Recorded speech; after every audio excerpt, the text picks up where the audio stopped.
So here's something worth thinking about as you settle in tonight. Every single object you have ever touched, every person you have ever hugged, every building you have ever walked into, every glass of water you have ever sipped, all of it is stuck right here at the bottom of a gravity well. Earth has been holding on to everything on its surface for about 4.5 billion years, and it is extraordinarily good at its job. To leave, to actually, physically leave this planet, you have to do something almost unreasonably violent. You have to burn enough energy, fast enough, aimed in exactly the right direction to claw your way out of that invisible grip.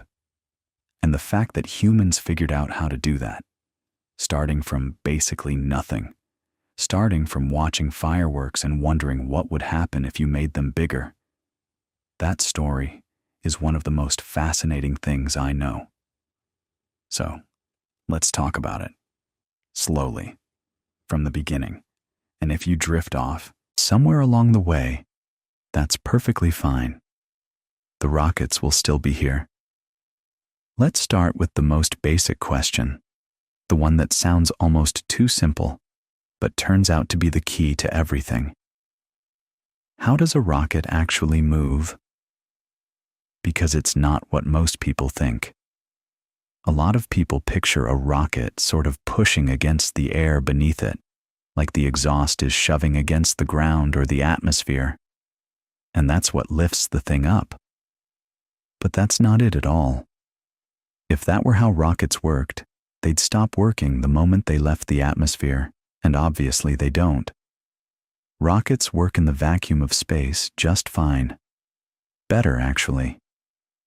Here's the real answer, and it goes back to a guy you've definitely heard of. Isaac Newton, late 1600s, sitting in England formulating his laws of motion. The third one is the one that matters here. For every action, there is an equal and opposite reaction.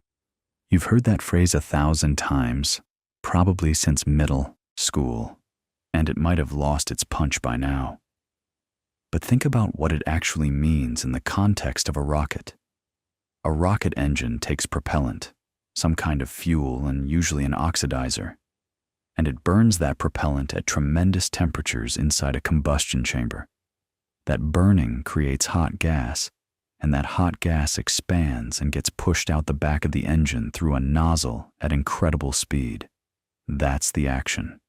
Gas flying out the back. The reaction is the rocket moving forward. That's it. That's the whole trick. The rocket is pushing mass out behind it, and by Newton's third law, that mass pushes back. Think of it like standing on a frozen lake in your socks. Zero friction. You're holding a bowling ball. If you throw that bowling ball as hard as you can in one direction, you're going to slide in the other direction. You didn't push off the ice. You didn't push off the air. You pushed the ball away from you, and the ball pushed you away from it. A rocket is doing exactly the same thing, except instead of one bowling ball, it's throwing billions of tiny molecules of exhaust gas out its back end at speeds of maybe 2 or 3 kilometers per second, and it's doing it continuously. Now here's where it gets interesting. The efficiency of a rocket, how good it is at turning propellant into speed, depends on how fast it can throw that exhaust out the back. The faster the exhaust velocity, the more push you get per kilogram of propellant. This idea has a name. It's called specific impulse, and rocket engineers are absolutely obsessed with it. You'll hear them talk about it the way car people talk about horsepower. Specific impulse is usually measured in seconds, which sounds weird. Why would you measure engine efficiency in seconds? But it basically tells you how many seconds a given engine can produce 1 pound of thrust using 1 pound of propellant. A higher number means a more efficient engine. Solid rocket boosters, the kind you see strapped to the side of a space shuttle, might have a specific impulse of around 250 seconds. A really good liquid hydrogen engine, like the main engines on the shuttle, could hit over 450 seconds.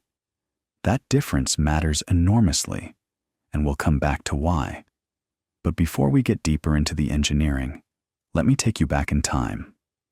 Way back. Because humans have been playing with the basic idea behind rockets for a very, very long time. The earliest rockets we know about come from China, and they start showing up in the historical record around the 13th century. The Song dynasty was fighting off Mongol invasions, and Chinese engineers had already been experimenting with gunpowder for a couple hundred years by that point. Gunpowder was originally a discovery of Chinese alchemists, probably sometime around the 9th century, and at first it was mostly used for fireworks and signals. But somebody, and we don't know exactly who, figured out that if you packed gunpowder into a tube that was closed at one end and open at the other, the burning powder would shoot hot gas out the open end and the tube would fly in the opposite direction. Newton's third law, centuries before Newton wrote it down. These early devices were called fire arrows. Imagine a bamboo tube filled with gunpowder, strapped to a stick or an actual arrow, lit with a fuse, and launched toward an enemy formation. They weren't accurate. They weren't reliable.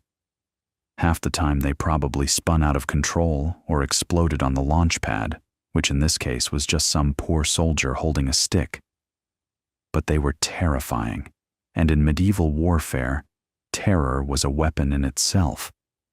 There are accounts from the Battle of Kaikeng in 1232, where Chinese defenders used fire arrows against Mongol attackers, and while historians debate the exact details of that engagement, it's one of the earliest documented uses of rocket-like weapons in combat. Now, here's what's fascinating about those early Chinese rockets. The people building them didn't have any theoretical framework for what they were doing. They didn't know about Newton's laws. They didn't understand combustion chemistry. They were working purely from observation and experimentation. They knew that if you did this particular thing, with this particular powder, in this particular kind of tube, it would fly. And they iterated on that. They made the tubes out of different materials. They experimented with different powder compositions. They tried multi-stage designs. There are records of devices where one rocket would burn out and ignite a second one. In the 14th century, a Chinese official named Wan Hu allegedly strapped himself to a chair with 47 rockets attached to it, had his servants light all the fuses simultaneously, and, well, according to legend, he was never seen again. The story is almost certainly apocryphal, but the fact that it exists tells you something about the ambition that rockets inspired even then. People looked at these fire arrows and thought, what if I could ride one? The technology spread westward along trade routes. By the late 13th century, knowledge of gunpowder and basic rocketry had reached the Arab world, and from there it moved into Europe. For the next several hundred years, rockets were primarily military curiosities, used occasionally in warfare, never terribly effective compared to conventional artillery, but never quite forgotten either. The next big leap happens in India, and this one is really underappreciated. In the late 18th century, the Kingdom of Mysore, in what is now southern India, developed iron-cased rockets that were genuinely effective battlefield weapons. The driving force behind this was Hyder Ali and later his son, Tipu Sultan, who ruled Mysore and fought multiple wars against the British East India Company. Mysorean rockets were a significant step up from anything that had come before. Instead of bamboo or paper casings, they used iron tubes, which could contain higher pressures without bursting. That meant you could pack in more propellant, generate more thrust, and achieve longer range. Some of these rockets could travel over a kilometer, and they were deployed in large salvos, hundreds at a time, to disrupt enemy formations. The British encountered these rockets at the Battle of Pollilur in 1780 and at the Siege of Seringapatam in 1799, and they were genuinely shaken by them. After Tipu Sultan's defeat, the British captured a large number of Mysorean rockets and shipped them back to England for study. And this is where the thread picks up in Europe, because a British military officer named William Congreve got his hands on those captured rockets and thought, I can make these better. Congreve was an interesting character. He was the son of the comptroller of the Royal Arsenal at Woolwich, so he grew up surrounded by weapons and munitions. He was well-educated, ambitious, politically connected, and he threw himself into rocket development with real energy. By 1804, he had developed what became known as the Congreve rocket, an iron-cased, stick-stabilized rocket that came in various sizes, some weighing over 30 pounds. The British used Congreve rockets in the Napoleonic Wars, and most famously, during the bombardment of Fort McHenry in Baltimore in 1814. That's the battle that inspired Francis Scott Key to write The Star-Spangled Banner. And when he wrote about the rocket's red glare, he was literally describing Congreve rockets arcing through the night sky. So the next time you hear that song, you're hearing a first-hand account of early rocket warfare. But here's the thing about Congreve rockets, and about all rockets up to this point in history. They were wildly inaccurate. The stick stabilization helped a little. The long stick trailing behind the rocket acted like the tail feathers on an arrow, keeping it pointed more or less in the right direction. But more or less is doing a lot of heavy lifting in that sentence. These things would veer off course, spiral, sometimes loop back toward the people who fired them. They were area weapons, useful for setting fires and causing panic, but not for hitting specific targets. And this inaccuracy problem is actually a deep engineering challenge that would take over a century to properly solve. The reason rockets are inherently hard to aim comes down to something fundamental about how they generate thrust. A cannonball, once it leaves the barrel, follows a ballistic trajectory. Gravity pulls it down, air resistance slows it, but its path is basically set at the moment of firing. A rocket, on the other hand, is still generating thrust after launch. It's still accelerating. And any tiny asymmetry in how that thrust is produced, a slight irregularity in the propellant grain, a manufacturing imperfection in the nozzle, even a gust of wind at the wrong moment, will push the rocket off course, and because the rocket is still accelerating, that error compounds. Small deviations become big deviations very quickly. It's a fundamentally unstable system. The person who first put rocket science on a rigorous theoretical foundation wasn't a military engineer or a weapons designer. He was a nearly deaf Russian schoolteacher named Konstantin Tsiolkovsky, and his story is one of the most remarkable in the history of engineering. Tsiolkovsky was born in 1857 in the village of Izhevskoye in the Russian Empire. When he was about 10 years old, he contracted scarlet fever and lost most of his hearing. This was devastating for a child in 19th century Russia. He couldn't attend regular school. He was largely self-educated, spending years in libraries reading everything he could get his hands on: physics, mathematics, astronomy, philosophy. He eventually passed the exams to become a schoolteacher and spent most of his career teaching math and physics in provincial Russian schools, far from any major center of scientific research. But in his spare time, Tsiolkovsky was thinking about space, not in a vague, dreamy way, in a rigorous mathematical way, and in 1903, he published a paper called Exploration of Outer Space by Means of Rocket Devices. And in that paper, he derived what is now called the Tsiolkovsky rocket equation. This equation is the single most important relationship in all of rocketry, and everything that has ever been launched into space is governed by it.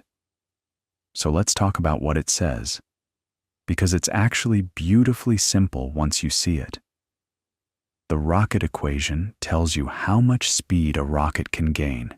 It's delta V, engineers call it, based on just two things: the exhaust velocity of the engine and the ratio of the rocket's total mass at the start to its mass at the end, after all the propellant has been burned. That's it. Those are the only two knobs you can turn. You can make your exhaust go faster, or you can make a bigger fraction of your rocket be propellant. And here's where the equation gets cruel, because the relationship between mass ratio and delta V is logarithmic. That means to get a little more speed, you need a lot more propellant. And that extra propellant has mass, which means you need even more propellant to carry it, which has even more mass. And you can see where this is going. It's a vicious cycle that rocket engineers call the tyranny of the rocket equation. And it's not an exaggeration to say that this single mathematical relationship has shaped every decision ever made in spacecraft design. Think about what this means practically. If you want to put a satellite into low Earth orbit, you need a delta V of roughly 9.5 kilometers per second. That accounts for the orbital velocity, plus losses from gravity and air resistance.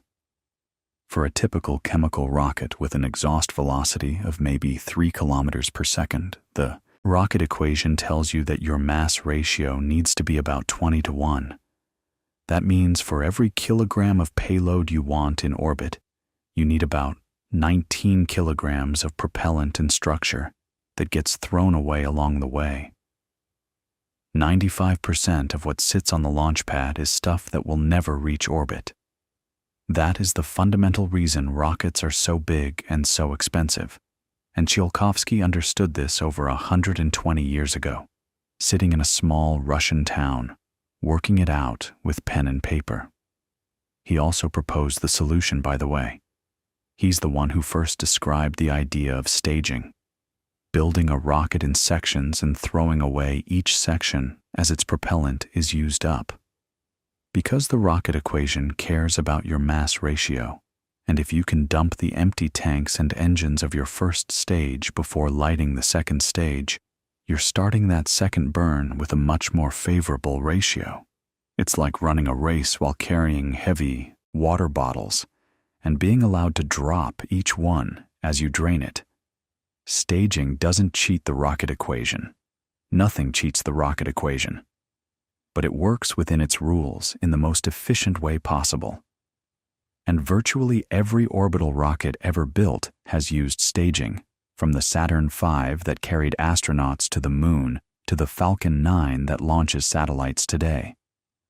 Tsiolkovsky wrote about all of this: staging, liquid propellants, space stations, even the idea of a space elevator, decades before any of it was remotely achievable.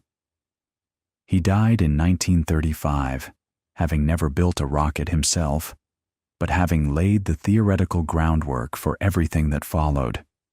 In Russia, he's revered. There's a crater on the far side of the moon named after him, and his epitaph, which he chose himself, reads, "Earth is the cradle of humanity, but one cannot live in a cradle forever." Now, while Tsiolkovsky was working out the theory in Russia, an American was about to start getting his hands dirty with actual hardware. And this is where the story takes a turn that is equal parts inspiring and heartbreaking, because the man who built and flew the world's first liquid-fueled rocket spent most of his life being ridiculed for it. His name was Robert Goddard, and he grew up in Worcester, Massachusetts. And from the time he was a teenager, he was obsessed with the idea of reaching space. There's a famous story about him. On October 19th, 1899, when he was 17 years old, he climbed a cherry tree in his backyard to trim some branches, and while he was up there, he looked out at the sky and had what he later described as a kind of vision. He imagined a device that could ascend to Mars, pictured how wonderful it would be to make such a machine, and he came down from that tree a different person. He marked that date every year for the rest of his life. He called it his anniversary day. And I love that detail, because it tells you something essential about Goddard. This wasn't just an intellectual pursuit for him. It was a calling. It was almost spiritual. He wanted to get to space the way some people want to write the great American novel or climb Everest. It was the thing that organized his entire life. So Goddard went to Clark University in Worcester, studied physics, got his doctorate there in 1911, and started teaching. But the whole time, he was working on rocketry in his spare hours, thinking through the problems, running calculations, filing patents. And here's the thing about Goddard. He was a genuinely brilliant experimentalist. He understood, long before almost anyone else in the Western world, that liquid propellants were the future. He knew that gunpowder and solid fuels could only get you so far, that if you wanted real performance, real specific impulse, you needed to burn a liquid fuel with a liquid oxidizer in a combustion chamber and direct the exhaust through a nozzle. He worked out the basic engineering of how to do this. He figured out that you'd need pumps, or at least pressurized tanks, to force the propellants into the chamber.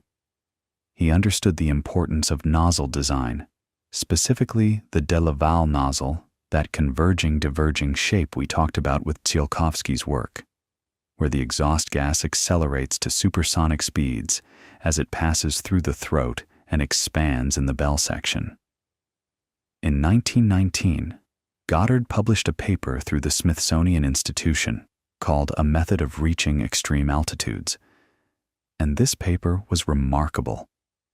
It laid out the mathematics of rocket propulsion, described experiments he'd done with small solid-fuel rockets to measure their efficiency, and then, almost as an afterthought, really just a few paragraphs near the end, he mentioned the theoretical possibility of sending a small rocket to the moon.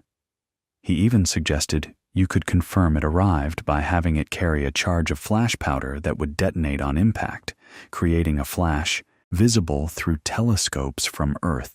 And that was the part the newspapers grabbed onto. The New York Times ran an editorial in January 1920 that essentially mocked Goddard, saying he didn't understand basic physics, that a rocket couldn't work in a vacuum because there was nothing to push against. The editorial said he lacked the knowledge ladled out daily in high schools, which is, painfully ironic, because the Times editorial board was the one who had it wrong. Rockets absolutely work in a vacuum. They work better in a vacuum, actually, because there's no air resistance and the exhaust gases can expand more fully. Newton's third law doesn't require a medium to push against. The momentum of the exhaust going one way is balanced by the momentum of the rocket going the other way. That's it. That's the whole principle. And Goddard knew this. He demonstrated it experimentally. But try explaining that to a newspaper editor in 1920. The ridicule stung Goddard deeply. He was a private, somewhat shy man by nature, and the public mockery made him retreat further into secrecy. This is one of the great tragedies of early rocketry. Goddard became so protective of his work, so reluctant to share his findings, that he essentially cut himself off from the broader scientific community at the exact moment when collaboration could have accelerated everything. He published very little after that 1919 paper. He filed patents obsessively. He'd eventually hold over 200 of them. But he didn't share his methods, his results, his failures. And in engineering, failures are often the most valuable thing you can share because they tell other people where the dead ends are. But let's talk about what he actually built, because it's extraordinary. On March 16, 1926, on a farm in Auburn, Massachusetts, his Aunt Effie's farm, actually, Goddard launched the world's first liquid-fueled rocket.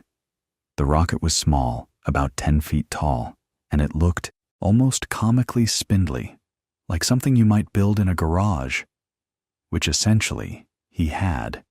It used liquid oxygen as the oxidizer and gasoline as the fuel. The combustion chamber and nozzle were at the top.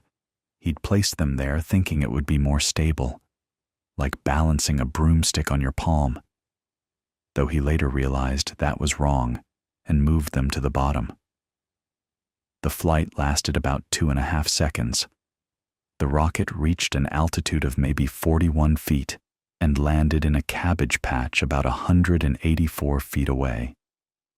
It's not exactly the moon, but think about what that flight represents. For the first time in human history, a liquid-fueled rocket left the ground under its own power. Every liquid-fueled rocket engine that has ever flown since, every Saturn V engine, every Space Shuttle main engine, every Merlin engine on a Falcon 9, every Raptor engine on a Starship, they are all descendants of that little device that flew for 2.5 seconds over a cabbage patch in Auburn. Goddard kept working. He moved his operations to Roswell, New Mexico, in the early 1930s, partly for the better weather and open space, partly to get away from the neighbors who kept complaining about the noise and the occasional explosion. Out in Roswell, funded largely by grants arranged through Charles Lindbergh, yes, that Charles Lindbergh, the aviator, who visited Goddard and immediately recognized the significance of his work, Goddard built increasingly sophisticated rockets.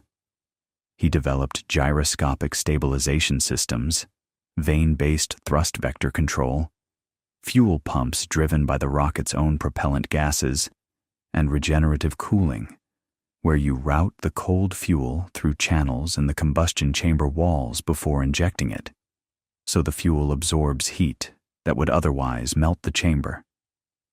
That last one, regenerative cooling, is still used in virtually every high-performance liquid rocket engine today. It's an elegant solution to a brutal problem, because combustion temperatures in a rocket engine can exceed 3,000 degrees Celsius, which is hot enough to melt almost any metal you can build a chamber out of. By flowing cold propellant through the walls, you keep the metal at a survivable temperature while simultaneously preheating the fuel, which actually makes combustion more efficient. Goddard figured this out in the 1930s, working in the New Mexico desert with a tiny team and a shoestring budget. His rockets eventually reached altitudes of around 2.6 kilometers, roughly 1.5 miles. Impressive for the time, but nowhere near space. And here's where the heartbreaking part deepens. While Goddard was toiling away in relative obscurity in Roswell, jealously guarding his secrets, a group of engineers in Germany were doing the same kind of work, but with vastly more resources, more collaboration, and ultimately more success. And they knew about Goddard. They'd read his 1919 paper. One of the key figures in the German program, a man named Werner von Braun, later said that Goddard's work was a major inspiration. But Goddard never collaborated with them, never shared his detailed findings, and the Germans ended up solving many of the same problems independently, sometimes in different ways, sometimes in ways that were remarkably similar to Goddard's solutions. Goddard died of throat cancer in August 1945, just days after the atomic bombs were dropped on Japan, and just before the full scope of the German rocket program became public knowledge. He was 62. He never saw the space age he'd spent his life working toward. The New York Times, to their credit, eventually published a correction to that 1920 editorial. But they didn't do it until July 1969, the day after Apollo 11 launched for the moon, 49 years late. The correction noted, with what I imagine was some embarrassment, that the Times regrets the error. Goddard's story is a reminder that being right and being recognized for being right are two very different things, and that the gap between them can swallow an entire career. Now, let's cross the Atlantic, because the German rocket program is where everything changes, where rocketry goes from a passion project of isolated geniuses to a large-scale industrial and military enterprise. And the story starts, oddly enough, with a group of enthusiastic amateurs in Berlin in the early 1930s. They called themselves the Verein für Raumschiffahrt, the Society for Space Travel. And they were exactly what they sound like, a bunch of rocket enthusiasts who got together to build and test small liquid-fueled rockets. They were inspired by a book called Die Rakete zu den Planetenräumen, The Rocket into Planetary Space, written in 1923 by a Romanian-born physicist named Hermann Oberth. And Oberth is the third of the great theoretical pioneers, alongside Tsiolkovsky and Goddard. He independently derived many of the same principles: the rocket equation, the advantages of liquid propellants, the concept of staging, without knowing about Tsiolkovsky's earlier work, which tells you something interesting. The mathematics of rocketry are so fundamental that multiple brilliant people arrived at the same conclusions independently. The physics was sitting there, waiting to be discovered. Among the young members of the Berlin Rocket Society was a teenager named Werner von Braun. He'd joined at 18, and he was talented, charismatic, and absolutely driven by the dream of space travel. He was also, it would turn out, willing to make moral compromises that would shadow his legacy forever. Because when the German military came calling, specifically the Army's Ordnance Department, which was interested in rockets as weapons because the Treaty of Versailles had restricted Germany's artillery, but hadn't mentioned rockets, von Braun went along. He saw military funding as the path to building bigger, more powerful rockets, and he was right about that, in the narrowest technical sense. The Army offered resources that no amateur society could match, and so the work moved from a Berlin suburb to a remote facility on the Baltic coast, a place called Peenemünde, a small fishing village on the island of Usedom, right where the Peene River meets the Baltic Sea. Remote, foggy, surrounded by marshland and pine forest, perfect for testing things you didn't want anyone to see. The German Army began building a research facility there in 1936, and von Braun, still only 24 years old, was appointed technical director. Think about that. A 24-year-old running what would become the most advanced rocket program in the world. He had a doctorate in physics by then, sure, but his real qualification was vision. He could see the whole picture, the engineering, the logistics, the people management, and he had that rare ability to inspire a team, to make people believe that what they were building mattered beyond the immediate military purpose. Now, the rocket they set out to build at Peenemünde was something entirely new. The Army wanted a weapon that could carry a 1-ton warhead roughly 250 kilometers, far enough to hit targets deep behind enemy lines. The earlier rockets they'd experimented with were small, unreliable, and couldn't come close to that kind of performance. So von Braun and his team had to essentially invent modern rocketry from scratch. They called the project Aggregate 4, Assembly 4, or A4 for short. You probably know it by its propaganda name, the V2. The The V stood for Vergeltungswaffe, meaning vengeance weapon. But that name came later, from the Nazi propaganda ministry. To the engineers at Peenemünde, it was always the A4. Here's what they had to figure out. A rocket that could fly 250 kilometers with a 1-ton payload needed a propulsion system far more powerful than anything that had ever been built. They chose liquid oxygen and ethanol as their propellants. Not the most efficient combination, but ethanol was easier to handle than liquid hydrogen and could be produced in large quantities. The engine they designed produced roughly 25 tons of thrust. To put that in perspective, Goddard's best rockets produced maybe a few hundred pounds of thrust.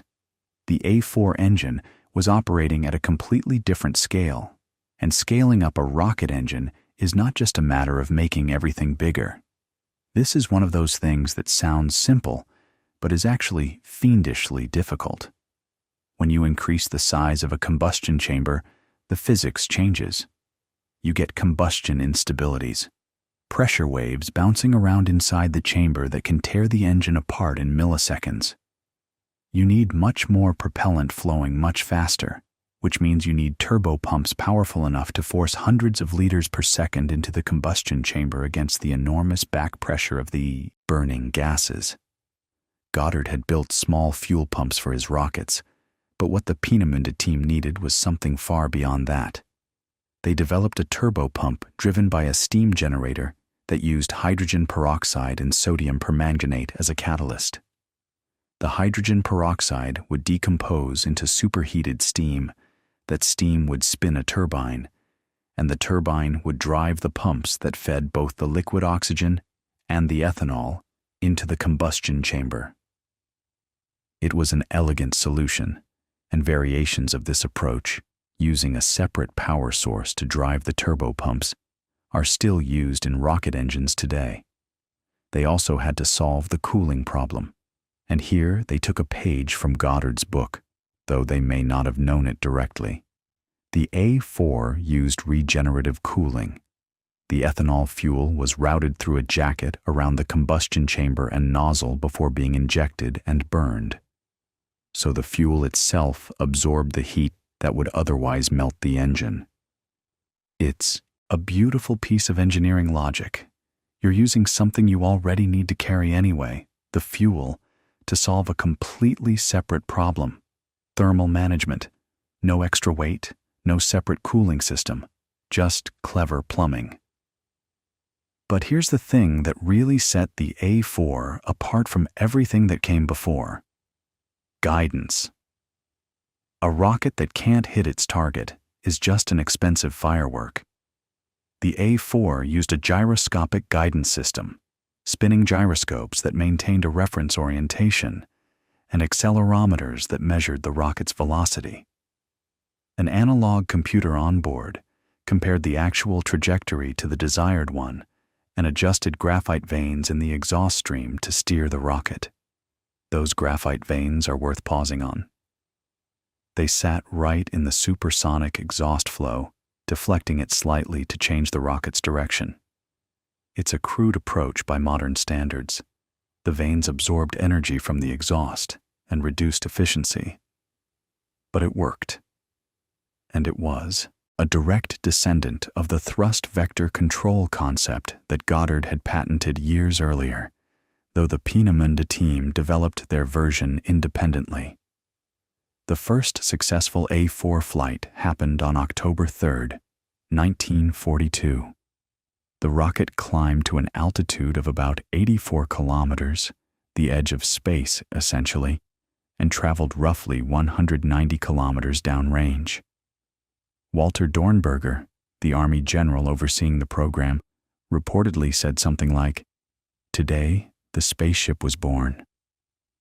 And in a narrow technical sense, he was right. The A4 was the first human-made object to reach the boundary of space. It was a genuine engineering triumph. But it was a triumph built on something deeply dark, and we need to talk about that.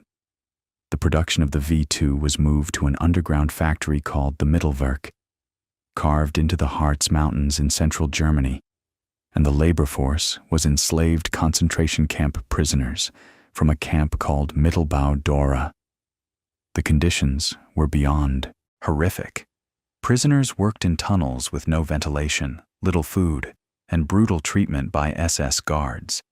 Thousands died from exhaustion, starvation, disease, executions. The estimates vary, but something like 12,000 to 20,000 forced laborers died in the production of the V2. More people died building the rocket than were killed by it as a weapon. That's a fact worth sitting with for a moment. The V2 killed roughly 9,000 civilians and military personnel when used against London, Antwerp, and other targets starting in September 1944. But the production process killed even more. Von Braun's personal knowledge of and involvement in these conditions is something historians have debated intensely. He visited the Mittelwerk. He held the rank of SS officer, Sturmbannführer, equivalent to major. He later claimed the rank was honorary and that he had no choice, that refusing would have ended his work and possibly his life. There's some truth to that. The SS was deeply involved in rocket production, and resisting them was genuinely dangerous. But there are also accounts suggesting he was present during prisoner selections and was aware of the conditions. The full truth is complicated and probably unknowable, but what's clear is that he prioritized the rocket program above the human cost. And that's a moral weight that no amount of later achievement can simply erase. So why spend time on this? Because engineering doesn't happen in a vacuum. It happens in political, economic, and moral contexts, and the story of rocketry is inseparable from the story of war. The most advanced rocket program in the world in the 1940s was funded because governments wanted better ways to deliver explosives to distant cities. The engineering was brilliant. The purpose was destruction, and the production was built on slave labor and mass death. You can admire the engineering while being honest about the context, and I think you have to do both to really understand how we got to where we are. Now, as the war ended in 1945, something remarkable happened. The V2 became the most sought-after piece of technology on the planet. The Americans, the Soviets, the British, the French, everyone wanted the rockets, the blueprints, and most of all, the engineers. Von Braun, ever the pragmatist, made his choice. He gathered key members of his team and surrendered to the Americans in May 1945, correctly calculating that the United States offered the best chance of continuing his work and eventually reaching space. The Americans, for their part, were more than happy to have him. Under a program called Operation Paperclip, the U.S. military brought over roughly 1,600 German scientists and engineers, many of whom had troubling Nazi connections. Their records were sanitized. Literally, paperclips were attached to new, cleaned-up dossiers, and they were given positions in American military and scientific programs. It was a moral compromise on a national scale, justified by the logic of the emerging Cold War. If we don't take these scientists, the Soviets will. And the Soviets were doing exactly the same thing on their side. They captured their own share of V2 hardware, technicians, and documentation. They shipped entire factory assemblies back to the Soviet Union. But here's an interesting difference. The Soviets didn't get the top-tier talent. Von Braun and most of the senior engineers went west. What the Soviets got was hardware and mid-level engineers, which they used to bootstrap their own program. And the person who would lead that program, who would become von Braun's great rival in the space race, was a man whose name was kept secret from the world for decades. The Soviet government referred to him only as the chief designer. His real name was Sergei Pavlovich Korolev, And Korolev's story is, in some ways, even more extraordinary than von Braun's. Born in 1907 in Zhytomyr, in what's now Ukraine, Korolev became fascinated with aviation and rocketry as a young man. He was part of a Soviet rocket research group in the early 1930s, the Group for the Study of Reactive Motion, known by its Russian acronym GIRD. They were doing work parallel to what the Berlin Rocket Society was doing, building and testing small liquid-fueled rockets. Korolev was brilliant, ambitious, and had a gift for organization. By the mid-1930s, he was a rising star in Soviet rocketry. And then, in 1938, Stalin's Great Purge swept him up. Korolev was arrested, accused of sabotage and anti-Soviet activity, charges that were completely fabricated as they were for millions of others. He was interrogated, beaten so badly that his jaw was broken and never properly healed. He was sentenced to 10 years of hard labor and sent to the Kolyma gold mines in Siberia, one of the most brutal camps in the entire Gulag system. Prisoners at Kolyma died at staggering rates from cold, starvation, and overwork. Korolev nearly died there. He lost most of his teeth to scurvy. He was eventually transferred to a sharashka, a special prison where scientists and engineers were put to work on military projects while still technically imprisoned. It was a peculiarly Soviet institution. You were a slave, but a useful slave, and so you got slightly better food and a heated room. Korolev was finally released in 1944, though not fully rehabilitated until years later. And here's what's remarkable. Instead of being broken by the experience, instead of retreating into bitterness or obscurity, he threw himself back into rocketry with an intensity that bordered on obsession. Maybe it was because the rockets represented something beyond the system that had tried to destroy him. Maybe it was pure stubbornness. Whatever the reason, by the late 1940s, Korolev had positioned himself as the leading figure in Soviet rocket development. He started, as the Americans did, by reverse engineering the V-2. The Soviets built their own copies, tested them, learned from them. But Korolev wasn't content to simply replicate German work. He wanted to go far beyond it. And the Soviet military, like the American military, wanted longer-range missiles, specifically an intercontinental ballistic missile that could deliver a nuclear warhead from Soviet territory to the United States. The distances involved were enormous. You're talking about a range of at least 8,000 kilometers. No rocket in existence could come close to that. Building one would require solving engineering problems that made the V-2 look like a toy. And that's exactly what Korolev set out to do. Think about the scale of the problem for a second. The V-2 could fly about 320 kilometers. Korolev needed something that could fly 25 times farther. And not just fly that far. It had to carry a nuclear warhead weighing several tons and deliver it with enough accuracy to hit a city. The energy requirements were staggering. Remember the tyranny of the rocket equation we talked about earlier? Every extra kilometer of range means exponentially more propellant, which means a bigger rocket, which means heavier structure, which means you need even more propellant. The numbers spiral upward fast. Korolev's team ran the calculations and realized that a single-stage rocket capable of intercontinental range would be absurdly large, far beyond what they could build with existing materials and engines. So staging was essential. But even with staging, the engineering challenges were immense.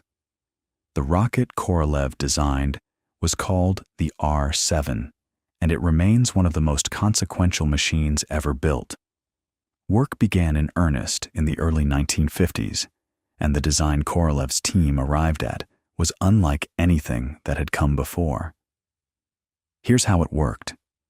Instead of stacking stages vertically, one on top of the other, which is what you probably picture when you think of a multi-stage rocket, the R7 used a configuration sometimes called stage and a half, or, more precisely, a parallel staging arrangement. The core of the rocket was a central sustainer stage, and strapped around it were 4 tapered boosters, each one about 19 meters long. All 5 sections, the 4 boosters and the central core, ignited their engines simultaneously on the ground at liftoff. This was a deliberate choice, and here's why it was clever.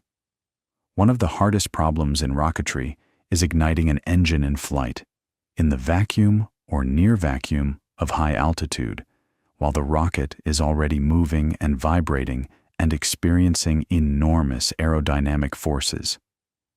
Ground ignition is much more controllable.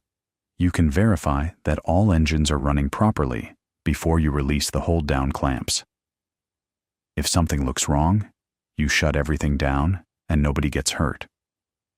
So by lighting all the engines at once on the pad, Korolev sidestepped the problem of reliable high-altitude ignition entirely. The 4 strap-on boosters would burn for about 2 minutes, then separate and fall away, leaving the central core, which had been burning the whole time, to continue under its own power. It was an elegant solution to a very real engineering fear. The R7 was enormous. Fully fueled, it weighed about 280 metric tons and stood roughly 30 meters tall. Its engines, designed by a brilliant engineer named Valentin Glushko, who had his own complicated history with Korolev, including the fact that Glushko had reportedly given testimony that contributed to Korolev's arrest in 1938, which made their working relationship, shall we say, tense. Those engines collectively produced about 3.9 meganewtons of thrust at liftoff. That's roughly 400 tons of force. The propellants were liquid oxygen and kerosene, a combination that offered a good balance of performance and practicality. Kerosene is dense, relatively easy to handle, and doesn't require the extreme cooling that liquid hydrogen does. Liquid oxygen, while cryogenic, was well understood by this point. Together, they gave a specific impulse in the range of 310 seconds at sea level, not as high as liquid hydrogen and oxygen could achieve, but the higher density of kerosene meant the fuel tanks could be smaller, which saved structural weight. Engineering is always about trade-offs. Now, Korolev had a problem that actually worked in his favor in an unexpected way. Soviet nuclear weapons in the early 1950s were heavier than their American counterparts. The Americans had been miniaturizing their warheads, making them lighter and more compact, which meant American missiles didn't need to be as powerful. But Soviet warheads were bulky. The payload the R7 needed to carry was around 5.5 tons. That forced Korolev to build a much bigger, much more powerful rocket than the Americans thought they needed. And that extra capability? It turned out to be exactly what you'd want if, say, you were interested in putting something into orbit around the Earth. The first successful flight of the R7 as a ballistic missile was on August 21st, 1957.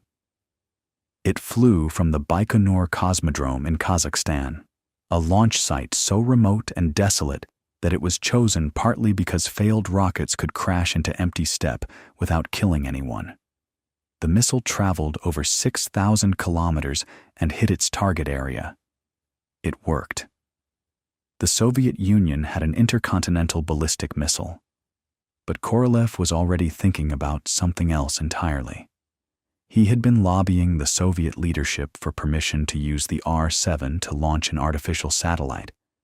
The International Geophysical Year was underway, a coordinated global scientific effort running from 1957 to 1958, and both the Americans and the Soviets had announced intentions to launch satellites.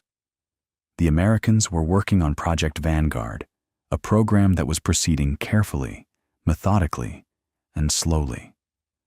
Korolev sensed an opportunity. He argued that launching a satellite first would be a tremendous propaganda victory, demonstrating Soviet technological superiority to the entire world. The leadership gave him the go-ahead, though without much enthusiasm.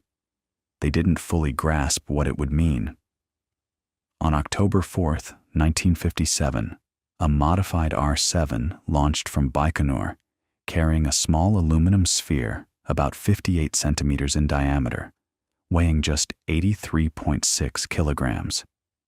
It had 4 trailing antennas and a simple radio transmitter that emitted a steady beep, beep, beep on frequencies that any amateur radio operator could pick up. They called it Sputnik. The word means traveling companion in Russian. And when that signal was detected coming from orbit, the world changed. It's hard to overstate the psychological impact. Americans looked up at the night sky and knew that a Soviet-made object was passing overhead, and there was absolutely nothing they could do about it. If the Soviets could put a satellite in orbit, they could put a nuclear warhead anywhere on Earth. The technology was essentially the same. The sense of vulnerability was immediate and visceral. President Eisenhower tried to downplay it, but the public and the press were not calm. The word Sputnik entered the language as shorthand for a technological shock, and then, 1 month later, Korolev did it again. Sputnik 2 launched on November 3rd, 1957, and this one carried a passenger, a stray dog from the streets of Moscow named Laika. The spacecraft weighed over 500 kilograms, 6 times heavier than Sputnik 1, proving that the R-7 could loft substantial payloads. Laika's story is a sad one, and it should be told honestly. The mission was designed as a one-way trip. There was no plan to bring her back. The official Soviet story for decades was that Laika survived for several days in orbit before being painlessly euthanized. The truth, which didn't come out until 2002, was that Laika died within hours of reaching orbit, probably from overheating and stress. The thermal control system didn't work properly. She suffered. It's a reminder that behind every engineering milestone, there are costs, sometimes borne by those who had no say in the matter. Meanwhile, the American response to Sputnik was, initially, embarrassing. On December 6, 1957, the Vanguard rocket, America's great hope, rose about a meter off the launch pad, lost thrust, settled back down, and exploded in a spectacular fireball on live television. The press called it Flopnik and Kaputnik. It was a national humiliation. But here's where Wernher von Braun re-enters the story. He'd been working at the Army Ballistic Missile Agency in Huntsville, Alabama, developing the Redstone missile, a direct descendant of the V-2. He had been itching to launch a satellite for years, but the Eisenhower administration had deliberately chosen the Navy's Vanguard program instead, partly to keep the satellite effort separate from the military missile program, partly because they didn't want America's first satellite to be launched by a rocket designed by a former Nazi. The politics were complicated, but after Vanguard's failure, von Braun got his chance.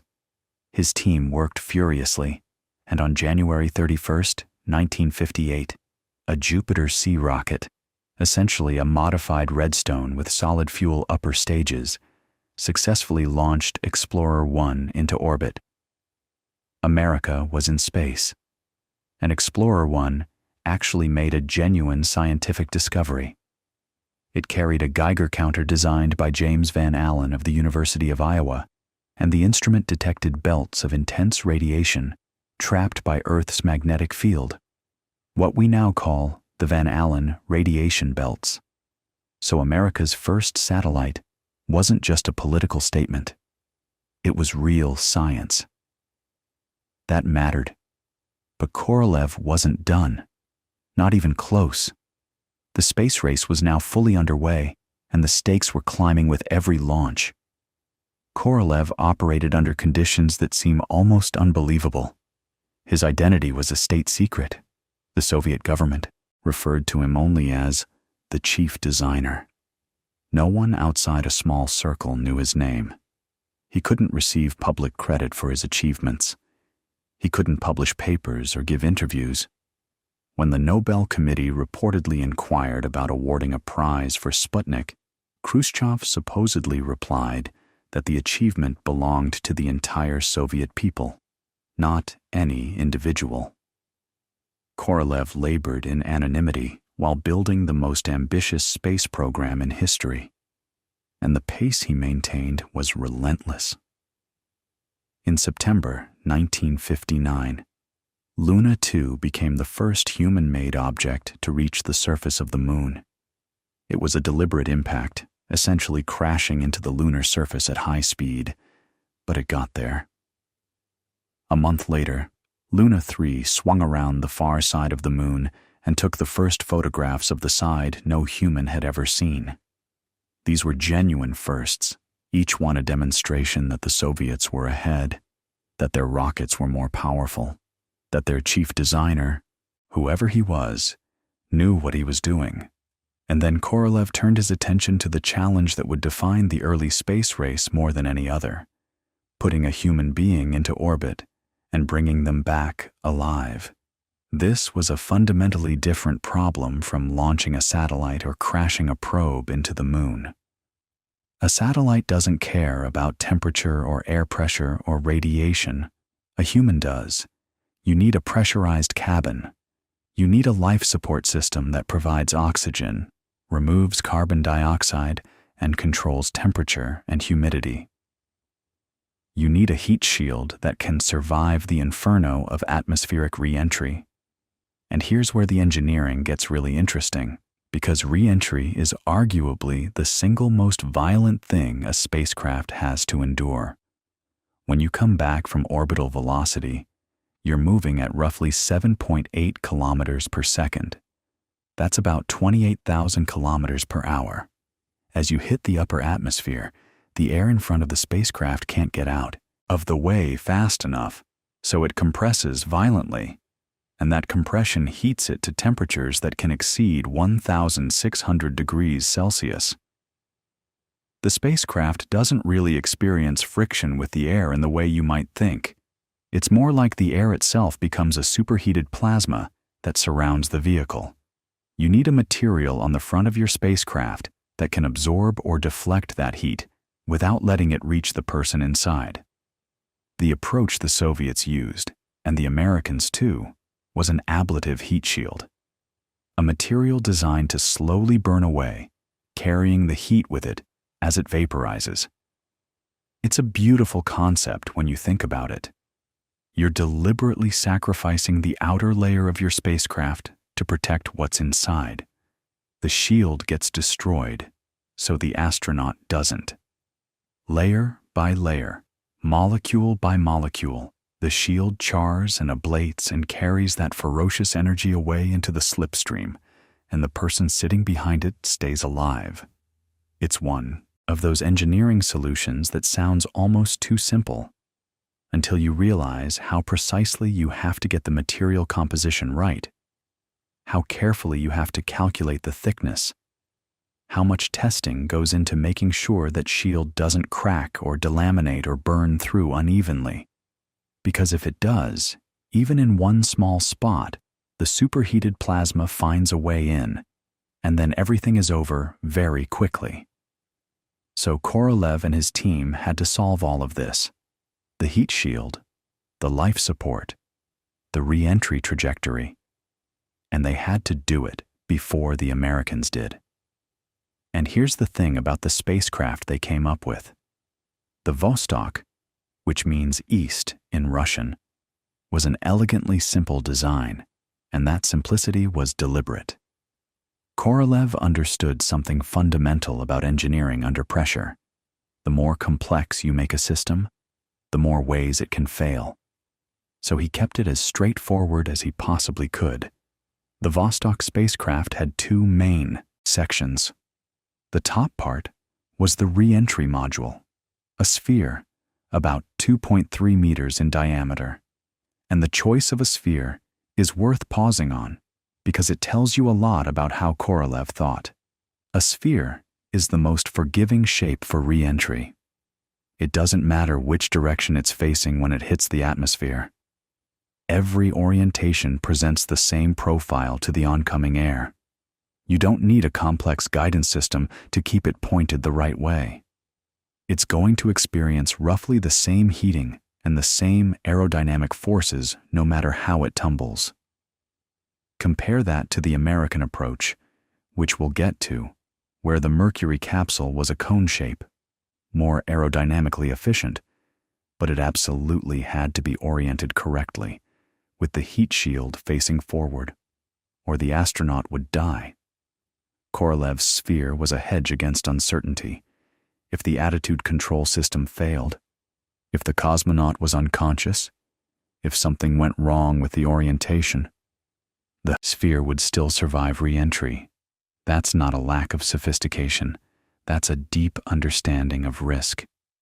Below the sphere was the instrument module, a larger, roughly conical section that contained the retro-rocket, the attitude control system, life support equipment, batteries, and communications gear. Before re-entry, this module would separate from the sphere and burn up in the atmosphere. Only the sphere came home. Now, here's a detail that surprises a lot of people.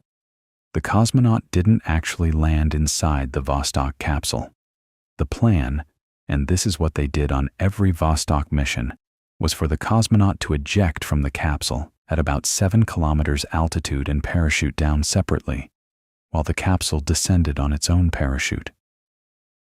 The reason was straightforward. They couldn't slow the capsule down gently enough for a survivable landing. The sphere was heavy. The parachute they could fit was only so large, and the impact speed would have been too harsh. So they used ejection seats. The cosmonaut would ride the capsule through the worst of re-entry, and then, once the speed had dropped to something manageable and the altitude was right, they'd blow the hatch and fire the ejection seat, and the cosmonaut would free fall briefly before their own personal parachute opened. It worked, but it created an interesting political problem later, because the Fédération Aéronautique Internationale, the international body that certifies aviation and spaceflight records, had a rule that said a pilot had to land with their craft for the flight to count as an official record. The Soviets quietly kept the ejection detail secret for years, claiming the cosmonaut had landed inside the capsule because they didn't want the record questioned. The truth didn't come out publicly until much later. So by early 1961, the Vostok system had been tested with a series of unmanned flights, some carrying dogs, some carrying mannequins. Not all of them went perfectly. One test flight in December 1960 had a re-entry failure where the instrument module didn't separate cleanly from the sphere, and the whole thing came down on a wrong trajectory. The spacecraft's self-destruct system activated to prevent it from landing outside Soviet territory, killing the 2 dogs on board. Another test in March 1961 went well. A dog named Zvezdochka, meaning little star, flew a single orbit and was recovered safely. Korolev was satisfied. The system was ready, or ready enough, which in the space race often had to be the same thing. And now we come to April 12, 1961. The morning is cold at Baikonur. The man sitting in the Vostok capsule atop the R-7 rocket is Yuri Alexeyevich Gagarin, a 27-year-old senior lieutenant in the Soviet Air Force. He's small, about 5 feet 5 inches, which matters because the Vostok capsule is cramped and the ejection seat has size limits. He's a former foundry worker's son from Klushino, a village west of Moscow that was occupied by the Nazis during the war. His family lived in a mud hut for nearly 2 years during the occupation. He became a pilot, then was selected for the Cosmonaut Corps in 1960, one of 20 candidates, narrowed to a final group of 6, and then chosen as the primary pilot for the first mission. Korolev liked him. Everyone liked him, apparently. He had an easy smile and a calm temperament, and in the psychological evaluations, he scored remarkably well on stress tolerance, which was about to matter quite a lot. The launch happens at 9:07 Moscow time. The R-7's engines ignite, all 5 clusters, the 4 strap-on boosters, and the central sustainer, just like we talked about earlier, all lit on the ground because Korolev didn't trust high-altitude ignition. The rocket rises. Gagarin reportedly says, "Poyakali! Let's go." As it lifts off, which is one of those perfect historical details that almost sounds too good to be true but apparently is, the boosters separate. The sustainer pushes the Vostok to orbital velocity. And then Gagarin is in space, the first human being in orbit around the Earth. He completes 1 full orbit in about 89 minutes. He reports what he sees. The Earth is blue. The horizon is beautiful. He can see forests and rivers and clouds. He eats and drinks from tubes to test whether swallowing works normally in weightlessness, which was genuinely an open question at the time. Some Soviet medical experts had worried that the human body might not be able to function in zero gravity, that you might not be able to swallow, that your vision might fail, that you might go insane. Gagarin's calm reports from orbit put most of those fears to rest. But the flight wasn't without problems. Here's the thing that didn't make it into the triumphant Soviet press releases.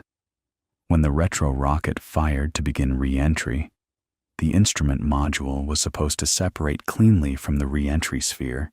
It didn't.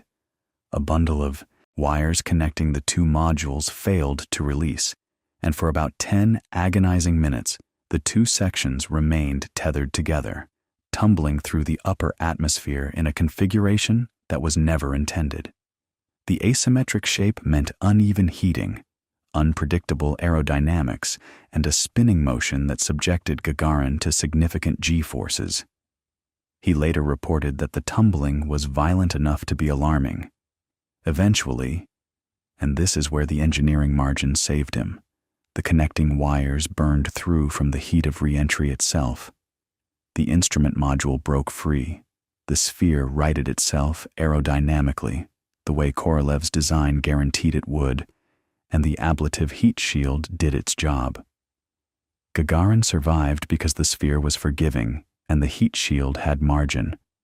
The simplicity that Korolev had insisted on may well have saved Gagarin's life. At about 7 kilometers altitude, the hatch blew off, and Gagarin's ejection seat fired. He separated. From the seat, his parachute opened, and he drifted down to a field near the Volga River, not far from the city of Saratov. He landed near a farmer and her granddaughter, who were reportedly startled by the sight of a man in an orange flight suit and a large white helmet descending from the sky. He told them not to be afraid, that he was a Soviet citizen who had come from space. And just like that, the space race had a winner for its first major milestone. The Americans were stunned. Again. Sputnik had been a shock, but this, a human being in orbit, this was visceral. It meant Soviet rockets were powerful enough and reliable enough to carry a person, keep them alive, and bring them home. The propaganda value was enormous, and the strategic implications were obvious. Now, the American response was already in motion. NASA had been working on Project Mercury since 1958, and their approach was different from the Soviet one in some revealing ways. Where Korolev chose a sphere for the re-entry module, the Americans went with an asymmetric cone, a bell shape with a broad, flat heat shield on the bottom and a narrower section on top. This shape generated some lift during re-entry, which meant the capsule's landing point could be controlled more precisely. But it also meant the capsule absolutely had to maintain the correct orientation, heat shield forward, during the entire re-entry. If it flipped around, the astronaut would be exposed to the full force of that superheated plasma with no protection. So the Mercury capsule needed a more sophisticated attitude control system than Vostok. It's a perfect example of a fundamental engineering trade-off. The American design gave you more control and precision, but it demanded more from its systems and had less tolerance for failure. The Soviet design gave you less control, but more margin for error. Neither approach was wrong. They reflected different engineering philosophies, different risk calculations, and, honestly, different institutional cultures. Alan Shepard flew on May 5, 1961, just 23 days after Gagarin. But here's the crucial difference. Shepard's flight was suborbital. His Mercury Redstone rocket didn't have the power to reach orbital velocity. He went up, he came down. 15 minutes, start to finish. It was a significant achievement, absolutely, and Shepard handled it beautifully. But it wasn't an orbit.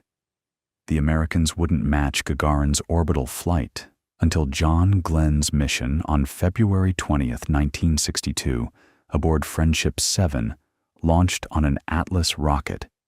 And Glenn's flight had its own heart-stopping moment when a faulty sensor indicated that the heat shield might have come loose. Mission Control had Glenn keep the retro rocket pack strapped on during re-entry, hoping it would hold the shield in place if it really was loose. It turned out the sensor was wrong. The shield was fine. But Glenn didn't know that as he watched chunks of the burning retro rocket pack fly past his window during re-entry, wondering if what he was seeing was his heat shield disintegrating. These early flights, Gagarin, Shepard, Glenn, they established something important beyond the politics and the propaganda. They proved that human spaceflight was possible, that you could engineer a system to keep a person alive in the vacuum of space, protect them through the violence of re-entry, and return them safely. But they also revealed just how thin the margins were. Every one of these early missions had anomalies, surprises, moments where the engineering was tested in ways the designers hadn't fully anticipated.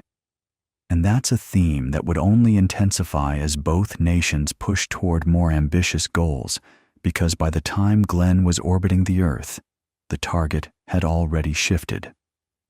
President Kennedy had made his famous speech to Congress on May 25, 1961, just 20 days after Shepard's suborbital hop, declaring that the United States should commit itself to landing a man on the moon and returning him safely to the Earth before the decade was out. And to understand what that commitment actually meant in engineering terms, you have to think about the problem of getting to the moon, which is a completely different beast from getting to orbit. Orbit is hard. The moon is something else entirely. Let's think about why. When you're in low Earth orbit, you're about 200 miles up. That's it. 200 miles. If you could drive straight up at highway speed, you'd be there in a few hours. The moon, on the other hand, is roughly 240,000 miles away. So right off the bat, you're talking about a journey that's more than 1,000 times farther. But distance alone isn't really the hard part. The hard part is everything that distance implies: the energy, the fuel, the time, the navigation, the life support, the communication delays, and above all, the fact that you have to figure out how to slow down when you get there, land on an alien surface, take off again from that surface, and then get all the way home. Each one of those steps is its own engineering problem, and they all have to work in sequence, and if any single one of them fails, the crew dies 250,000 miles from the nearest help. Let's break this down a little, because it's worth understanding just how audacious Kennedy's challenge was. In May of 1961, when he made that speech, the total American experience with human spaceflight was exactly 15 minutes and 22 seconds. That's how long Shepard's suborbital flight lasted. 15 minutes. And from that, Kennedy was saying, "Okay, let's go to the moon." It's a bit like someone who just learned to swim across a pool announcing they're going to cross the Atlantic. The gap between what had been done and what was being proposed was almost absurd. And NASA knew it. The engineers knew it. But here's the thing about a clear, ambitious goal with a deadline. It focuses the mind like nothing else. So what does it actually take to get to the moon? Well, remember the rocket equation, Tsiolkovsky's tyrant. Getting to low Earth orbit requires a velocity change, a delta V, of roughly 9 kilometers per second. Getting from low Earth orbit to the moon and back requires roughly another 9 or 10 kilometers per second on top of that, depending on your trajectory and how you handle the various maneuvers. So in very rough terms, a moon mission needs about twice the total delta V of just reaching orbit. And because of the exponential nature of the rocket equation, twice the delta V doesn't mean twice the fuel. It means enormously more fuel. The mass ratios get punishing very quickly. This is why the Saturn V, the rocket that would eventually carry astronauts to the moon, ended up being one of the largest, most powerful machines ever built by human beings. It had to be. The physics demanded it. But before they could build the rocket, they had to answer a more fundamental question. How do you actually do this mission? How do you structure the trip? And this turned out to be one of the most consequential engineering debates in the history of the space program. There were basically 3 approaches on the table. The first was called direct ascent. This is the most intuitive one. You build a gigantic rocket, you fly it straight to the moon, you land the whole thing on the lunar surface, and then you take off and fly straight home. Simple, right? Conceptually, yes. Practically, it would have required a rocket even bigger than the Saturn V, a monster called Nova that was on the drawing boards, with something like 40 million pounds of thrust. The engineering challenges were staggering, and the rocket would have been so massive that building and launching it within the decade seemed questionable at best. The second approach was called Earth Orbit Rendezvous, or EOR. The idea here was to launch multiple rockets into Earth orbit, assemble or refuel a moon-bound spacecraft in orbit, and then send that assembled craft to the moon. This had the advantage of using smaller, more buildable rockets, but it required something nobody had ever done: rendezvous and docking in orbit, possibly multiple times, with all the precision and reliability that implies. Wernher von Braun initially favored this approach, and his opinion carried enormous weight at NASA. The third approach was the dark horse, and it came from a man named John Houbolt, an engineer at NASA's Langley Research Center. Houbolt championed something called Lunar Orbit Rendezvous, or LOR. Here's how it works. You launch one big rocket from Earth carrying 2 spacecraft, a command module that stays in lunar orbit, and a smaller, lighter lunar module that detaches, descends to the moon's surface, and then launches back up to rendezvous with the command module in lunar orbit. The crew transfers back, they ditch the lunar module, and the command module flies home. Now, this might sound more complicated, and in some ways it is. You're adding a rendezvous and docking maneuver around the moon, 250,000 miles from Earth. which is terrifying from a reliability standpoint. If something goes wrong with that rendezvous, the crew is stranded in lunar orbit. But here's what's really clever about it. And this is the kind of insight that changes everything. By splitting the spacecraft into two specialized vehicles, you dramatically reduce the total weight you need to launch from Earth. Think about it. In the direct ascent approach, you're landing the entire return vehicle on the Moon, which means you need to carry all that fuel to decelerate it, land it, and then launch it again from the lunar surface. That's an enormous amount of mass. But with lunar orbit rendezvous, the only thing that has to land on the Moon and take off again is the lunar module, which can be designed to be as light as possible. No heavy heat shield for Earth re-entry, no big service module, just a bare-bones landing craft. Everything else stays in orbit, where it doesn't cost you any landing fuel. Hubble ran the numbers, and the weight savings were dramatic. Lunar orbit rendezvous could potentially be done with a single Saturn V launch, while direct ascent would need the much larger Nova, and Earth orbit rendezvous would need multiple launches. But Hubble had a hard time getting anyone to listen. He was relatively junior in the NASA hierarchy, and the idea of depending on a rendezvous around the Moon struck many people as unacceptably risky. He actually went over the heads of his superiors and wrote directly to the Associate Administrator of NASA, Robert Siemens, in a somewhat desperate letter that began with an acknowledgement that he was being a bit presumptuous. It's one of those moments in engineering history where a single person's stubborn conviction about an elegant solution almost didn't get heard. But it did get heard. Gradually, the logic of the numbers won people over. Von Braun, to his credit, changed his mind publicly and threw his support behind lunar orbit rendezvous. By mid-1962, the decision was made.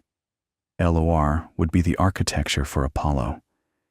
And that single decision shaped everything that followed: the design of the Saturn V, the command module, the service module, the lunar module, the mission profiles, the training, everything. So let's talk about the Saturn V, because this rocket deserves a moment of appreciation. It stood 363 feet tall, taller than the Statue of Liberty.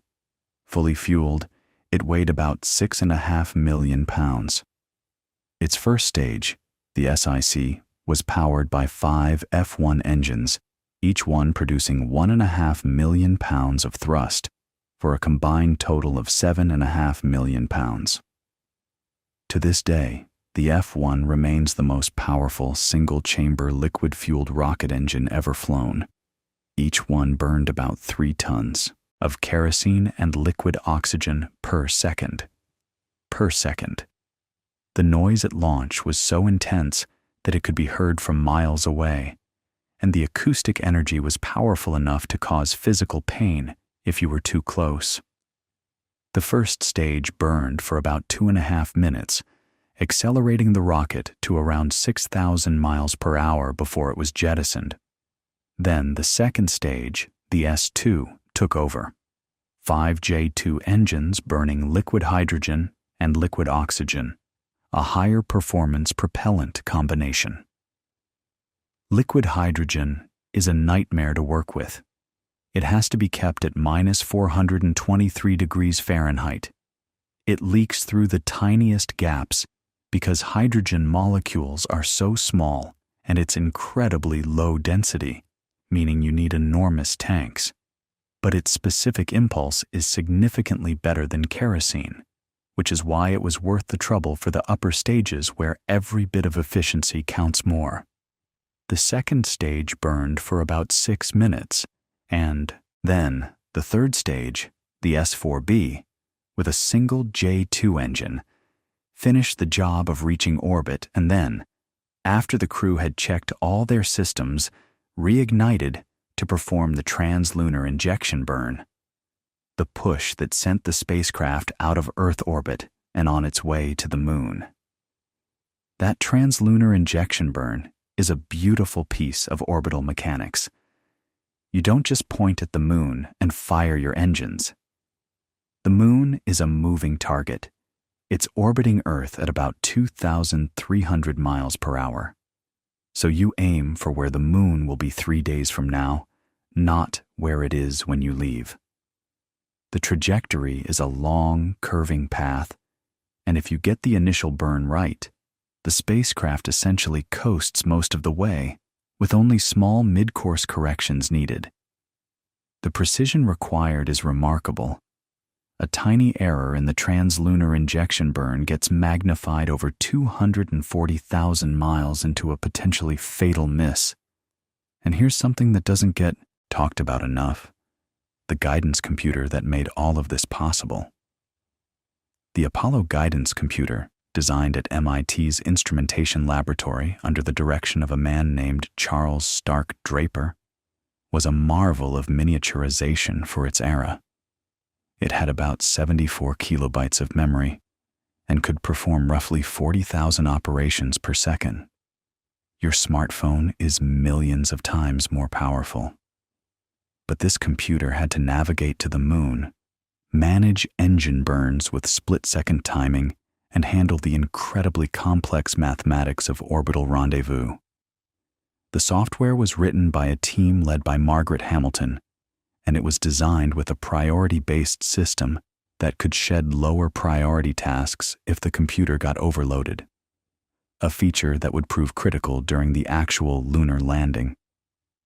The software was physically woven into the computer's memory using a technique called core rope memory, where tiny magnetic cores were either threaded through a wire, representing a 1, or bypassed, representing a 0.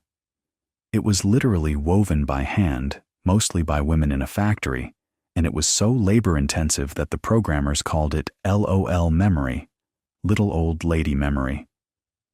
Once it was woven, it couldn't be changed.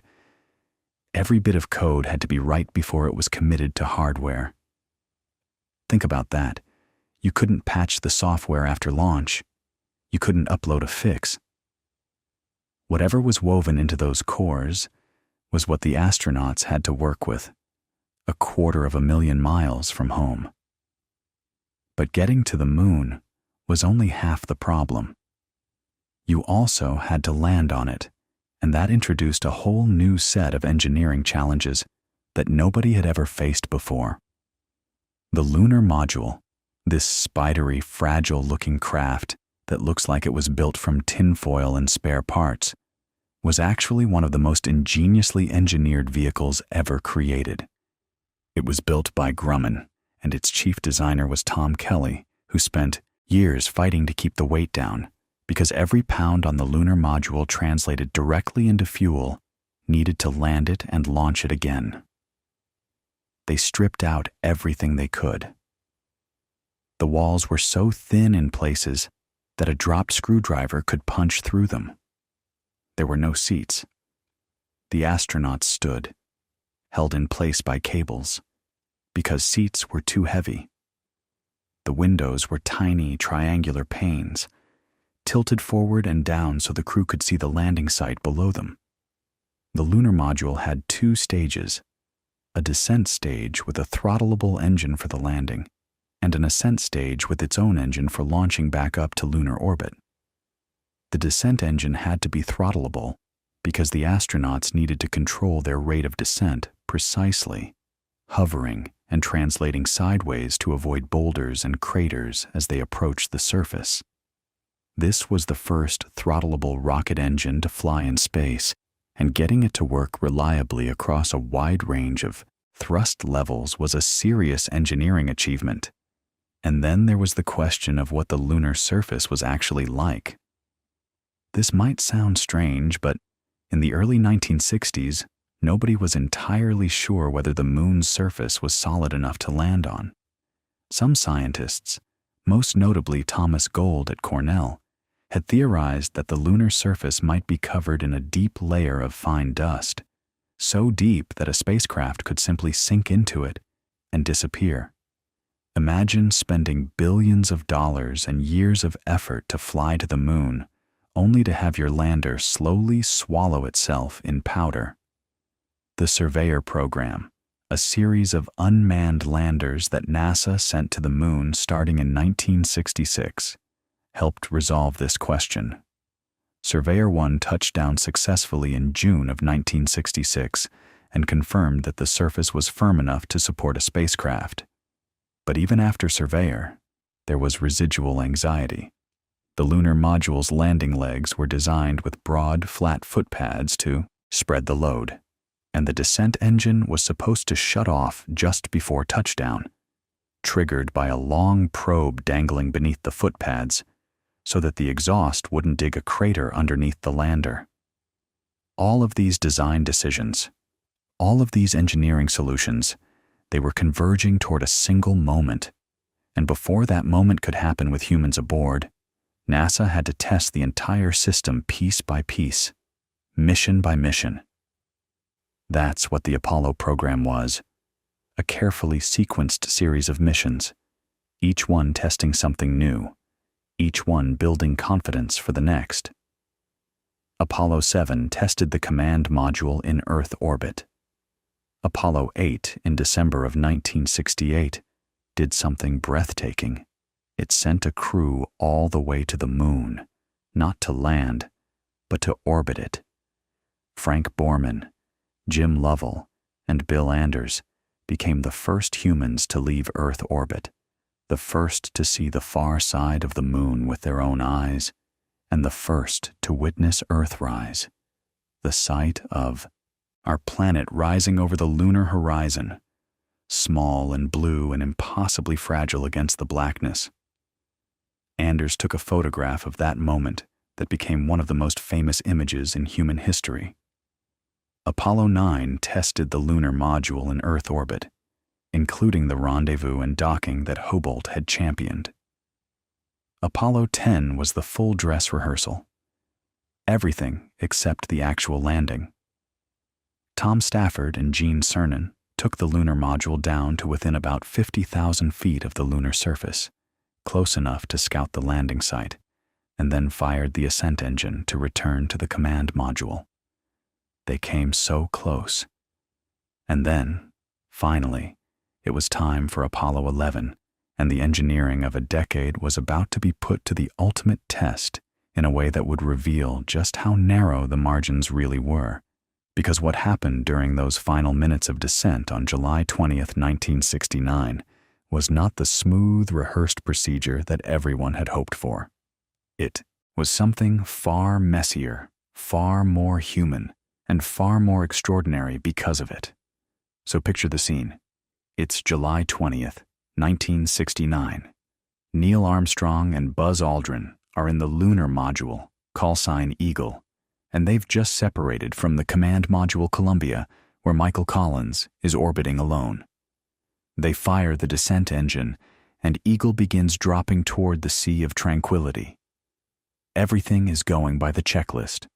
The powered descent initiation happens right on schedule, about 50,000 feet above the surface, and the descent engine, that throttleable engine, the one that had given Grumman so many headaches, it lights up and starts slowing them down. Armstrong is on the left, Aldrin is on the right, and both of them are standing, because remember, this spacecraft has no seats. They're strapped in with harnesses, looking out those small triangular windows, and the computer is flying the ship. And then, at about 33,000 feet, an alarm goes off. It's a program alarm, and the code is 1202. Now, Armstrong and Aldrin have spent hundreds of hours in simulators, but this particular alarm, they don't immediately know what it means. Armstrong's heart rate, which telemetry shows had been running around a calm 77 beats per minute for most of the mission, starts climbing. He calls it down to Houston. "Program alarm," he says. It's a 1202. And in mission control, there's a moment, A very brief, very intense moment where the flight controllers have to decide whether to call an abort. Here's the thing about that alarm. A 1202 means the computer is overloaded. It's being asked to do more tasks than it can handle in the time available. And the reason it's overloaded? It turns out the rendezvous radar, the radar that would be used later to find Columbia if they needed to abort, was still switched on and feeding data to the computer. This was actually per the checklist, a safety measure in case they needed to abort quickly. But it was consuming processing cycles that the computer needed for landing guidance. The computer was essentially trying to do too many things at once. And this is where Margaret Hamilton's software design saved the mission. Remember how we talked about her priority-based executive program? This is exactly the scenario it was built for. The computer recognized it was overloaded, and instead of crashing, instead of freezing, instead of giving up, it did exactly what Hamilton's team had programmed it to do. It shed the lower priority tasks and kept running the ones that mattered most, which were navigation and guidance. The computer was, in effect, saying, "I'm too busy, so I'm going to drop what's not essential and keep doing the important stuff." It would restart the lower priority tasks when it had cycles available, and if it got overloaded again, it would shed them again. In mission control, a 26-year-old guidance officer named Steve Bales had about seconds to make the call. He'd actually seen this alarm before during a simulation, and he'd called an abort that time, and afterward, the simulation supervisors had told him the abort wasn't necessary, that the alarm was recoverable. Bales had taken that lesson to heart. So when the real 1202 came in during the actual landing, he made the call. "We're go on that alarm," he told the flight director. And the flight director, Gene Kranz, relayed it to the crew. "We got you. We're go on that alarm." The descent continued, but the alarms kept coming. 1202 again, then a 1201, which is a similar overflow condition. Each time, Bales confirmed they were still go. Each time, Hamilton's software caught itself, shed the excess, and kept flying. Think about what that means. The most critical minutes of the most watched event in human history, and the computer is repeatedly alarming. And a 26-year-old engineer and a software system designed by a woman who had to fight to have her work taken seriously are the reasons the mission doesn't abort. That's engineering.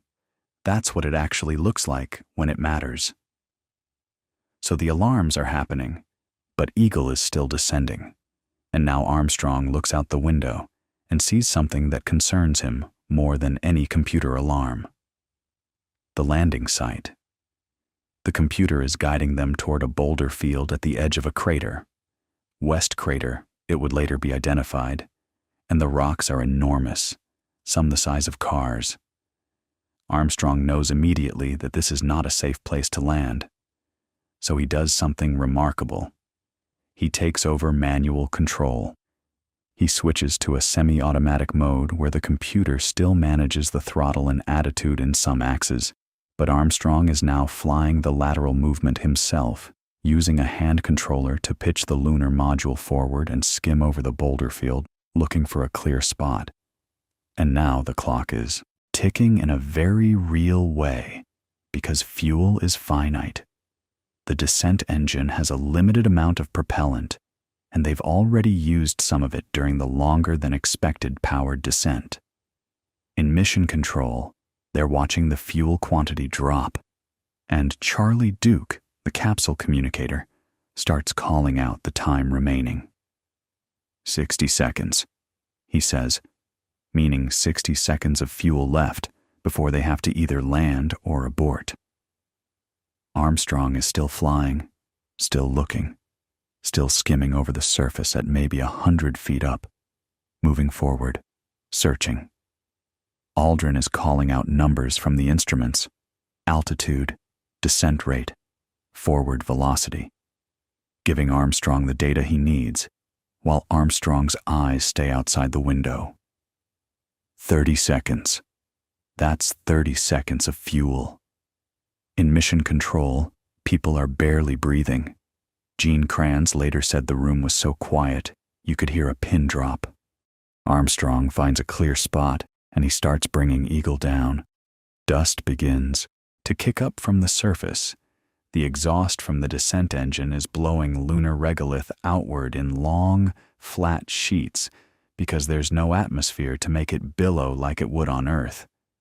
It just streaks outward in straight lines along the surface, and it starts obscuring Armstrong's view. He's landing almost blind now, using the last visual references he caught before the dust got too thick, plus Aldrin's instrument callouts. And then a blue light on the instrument panel illuminates. It's the contact light. A probe dangling below one of the landing pads has touched the surface. Aldrin calls it contact light.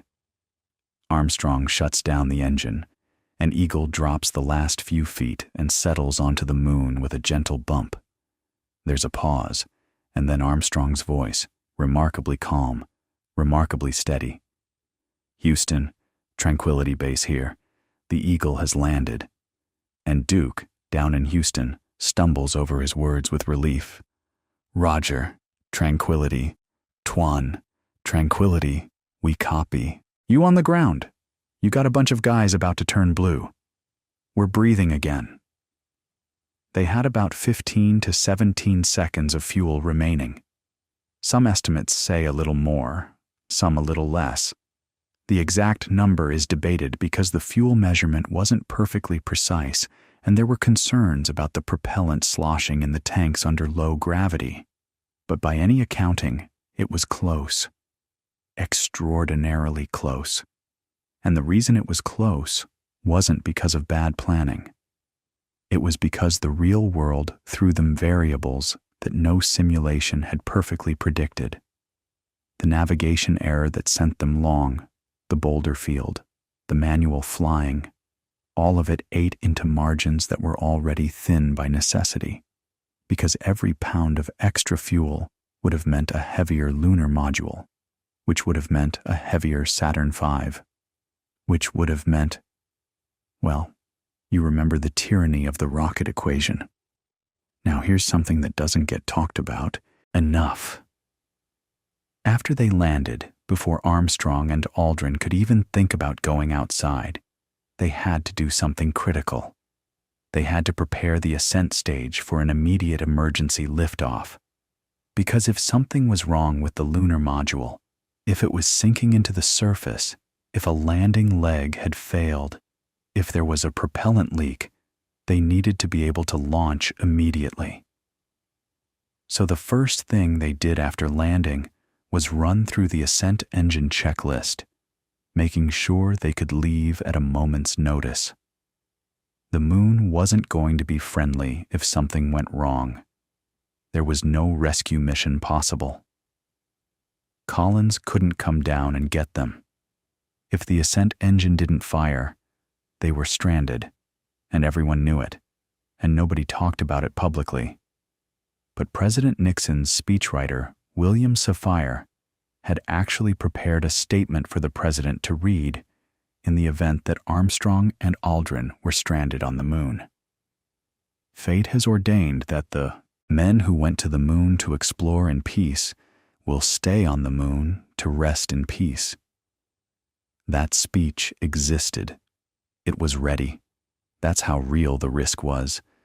But the ascent engine did work. It worked beautifully, actually, and this is worth pausing on, because the engineering behind it was deliberately conservative in a way that tells you a lot about how engineers think about reliability when failure means death. The ascent engine used hypergolic propellants, Aerozine 50 and nitrogen tetroxide, chemicals that ignite spontaneously on contact with each other. No ignition system needed. No spark, no torch, no pyrotechnic device that could fail. You just open the valves and the propellants meet and they burn.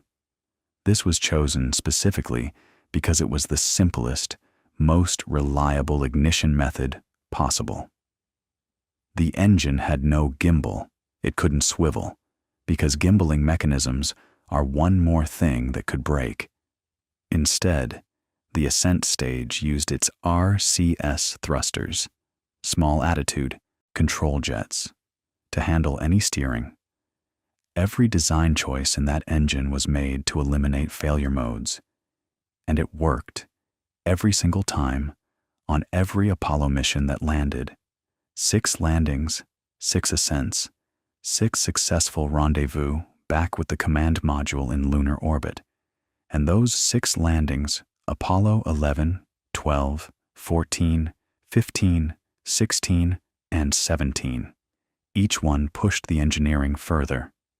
Apollo 12, in November of '69, demonstrated pinpoint landing capability when Pete Conrad set down within walking distance of the Surveyor 3 probe that had landed 2.5 years earlier. Apollo 13, of course, never landed. And that story is its own engineering epic. A story about how a routine oxygen tank stir led to an explosion in the service module that crippled the spacecraft 200,000 miles from Earth, and how the engineers on the ground and the crew in space improvised solutions using the lunar module as a lifeboat, figuring out how to jury-rig carbon dioxide scrubbers using cardboard and tape, how to manage power consumption down to the bare minimum, how to use the lunar module's descent engine for course corrections it was never designed to make. Apollo 13 is often called a successful failure, and it's a testament to the depth of engineering knowledge that had been built up. The teams knew their systems so intimately that they could improvise under pressure in ways that saved 3 lives. The later missions, 15, 16, and 17, carried the lunar rover, an electric vehicle that let astronauts range miles from the landing site. And Apollo 17, in December of 1972, was the last crewed mission to the moon. Gene Cernan, the last man to walk on the lunar surface, the same Gene Cernan who had come so close during Apollo 10's dress rehearsal, traced his daughter's initials in the lunar dust before climbing back into the lunar module. And then it was over. The Saturn V production line shut down. The hardware that remained, flight-ready Saturn V rockets, ended up as museum displays, lying on their sides in the Alabama and Texas sun, slowly weathering. And this is where the story of rocketry takes a turn that a lot of people don't expect. Because after Apollo, after this extraordinary peak of engineering achievement, the question became, what now? And the answer to that question reshaped everything about how we build rockets and think about access to space, because the next big American program wasn't another expendable giant like the Saturn V. It was something completely different in philosophy. A reusable spacecraft, a space truck that could fly to orbit and come back and fly again. And the engineering compromises that went into designing that vehicle, the space shuttle, tell you as much about how politics and budgets shape engineering as any technical textbook ever could. Because the shuttle that actually got built was not the shuttle that engineers originally wanted to build. The engineers at NASA, in the late 1960s, had a vision. They called it a fully reusable launch system. 2 stages, both piloted, both capable of flying back and landing like airplanes. The booster stage would carry the orbiter up to a certain altitude and speed, separate, fly back to the launch site, and land on a runway. The orbiter would continue to orbit, do its job, come back, and land on its own runway. You'd refuel both, do some maintenance, and fly again in a couple of weeks. It was elegant. It was the logical next step. And it was, in the budget environment of the early 1970s, completely unaffordable. Here's the thing about the space shuttle. that most people don't realize. Its design was shaped less by what engineers wanted and more by what accountants and politicians would allow, combined with requirements from the Department of Defense that pushed the vehicle in directions it was never originally meant to go. The Air Force wanted a vehicle with a huge cargo bay, big enough to carry their largest spy satellites. They also wanted the ability to launch from Vandenberg Air Force Base in California into polar orbit, deploy a satellite, and then glide back to Vandenberg after a single orbit. That single orbit return requirement meant the orbiter needed enormous cross-range capability, the ability to glide sideways, essentially, up to about 1,200 miles from its orbital ground track during re-entry. And that cross-range requirement is what gave the shuttle its distinctive delta wings. Those big, heavy wings weren't there because the engineers thought they were the best design for a space truck. They were there because the Air Force demanded it. And those wings added weight, which added cost, which cascaded through the entire design. The fully reusable concept got whittled down, compromise by compromise. The flyback booster was too expensive to develop, so it became a pair of solid rocket boosters that would parachute into the ocean and be recovered and refurbished. The orbiter's main engines couldn't carry enough fuel internally. The vehicle would be too heavy, so the fuel went into a giant external tank that would be discarded on every flight.